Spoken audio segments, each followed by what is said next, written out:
ಕಸದಿಂದ ರಸವನ್ನು ತೆಗೆಯುವಂಥ ಶಕ್ತಿ ಸಾಮರ್ಥ್ಯವೂ ಕೂಡ ಮಾನ್ಯ ಮುಖ್ಯಮಂತ್ರಿಗಳಿಗಿದೆ. ಆದರೆ ಎಲ್ಲೋ ಒಂದು ಕಡೆ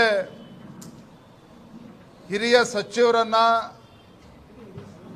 ಕಡೆಗಣಿಸಿದ್ದಾರೆ ಅನ್ನುವ ಚರ್ಚೆ ಇವತ್ತೇನು ಪ್ರಾರಂಭ ಆಗಿದೆ,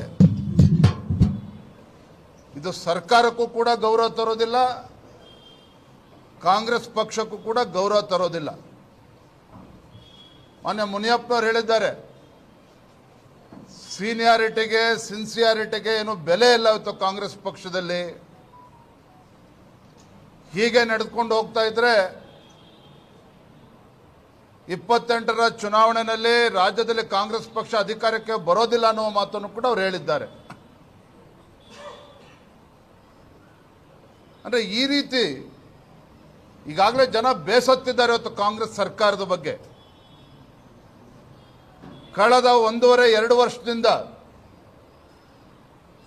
ಮುಖ್ಯಮಂತ್ರಿ ಕುರ್ಚಿಗೆ ನಡೆದಂಥ ಹಗ್ಗ ಜಗ್ಗಾಟದಿಂದ ಜನ ಬೇಸತ್ತಿದ್ದಾರೆ. ಇವತ್ತು ರಾಜ್ಯದಲ್ಲಿ ಅಭಿವೃದ್ಧಿ ಇಲ್ಲ,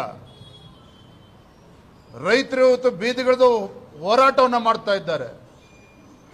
ಆದರೆ ಲಜ್ಜೆಗೆಟ್ಟ ಕಾಂಗ್ರೆಸ್ ಸರ್ಕಾರ ಇನ್ನೂ ಕೂಡ ಅವರ ಕಚ್ಚಾಟದಿಂದ ಹೊರಗೆ ಬರುವಂಥ ಲಕ್ಷಣಗಳು ಕಾಣ್ತಾ ಇಲ್ಲ. ಕಳೆದ ಕೆಲವು ತಿಂಗಳುಗಳಿಂದ ಏನು ಕಚ್ಚಾಟವನ್ನು ಸರ್ಕಾರದಲ್ಲಿ ನಾವು ನೋಡ್ತಾ ಇದ್ವಿ, ಬಹುಶಃ ಮಾನ್ಯ ಮುಖ್ಯಮಂತ್ರಿಗಳು ಎಲ್ಲರನ್ನೂ ಸರಿದೂಗಿಸ್ಕೊಂಡು ಹೋಗ್ತಕ್ಕಂಥ ವಿಚಾರದಲ್ಲಿ ಇವತ್ತು ಸುಸ್ತಾಗಿ ಹೋಗುವಂಥದ್ದು ಕಾಣ್ತಾ ಇದೆ. ನೋಡಿ ಏನಾಗಿದೆ ಅಂತ ಹೇಳಿದ್ರೆ 4 ಪವರ್ ಸೆಂಟರ್ಗಳು, DK ಪವರ್ ಸೆಂಟರ್ ಒಂದು ಕಡೆ ಆದರೆ BK ಪವರ್ ಸೆಂಟರ್ ಮತ್ತೊಂದು ಕಡೆ ಇದೆ. ಇದರ ನಡುವೆ ಮಲ್ಲಿಕಾರ್ಜುನ್ ಖರ್ಗೆ ಅವರು ಅವರೊಂದು ಪವರ್ ಸೆಂಟರು, ಮತ್ತೊಂದು ಕಡೆ ಸಹಜವಾಗಿಯೇ ಸಿದ್ದರಾಮಯ್ಯ ಪವರ್ ಸೆಂಟರ್ ಅಂತೂ ಇದ್ದೇ ಇರ್ತದೆ. ಹಾಗಾಗಿ ಈ ಪವರ್ ಸೆಂಟರ್ಗಳೇನಿದ್ದಾವೆ ಮುಖ್ಯಮಂತ್ರಿಗಳಿಗೆ ನಿದ್ರೆಗೆಡಿಸುವಂಥದ್ರಲ್ಲಿ ಯಾವುದೇ ಒಂದು ಸಂಶಯ ಇಲ್ಲ. ನಾನು ಮೊನ್ನೆನೂ ಕೂಡ ಹೇಳಿದ್ದೆ,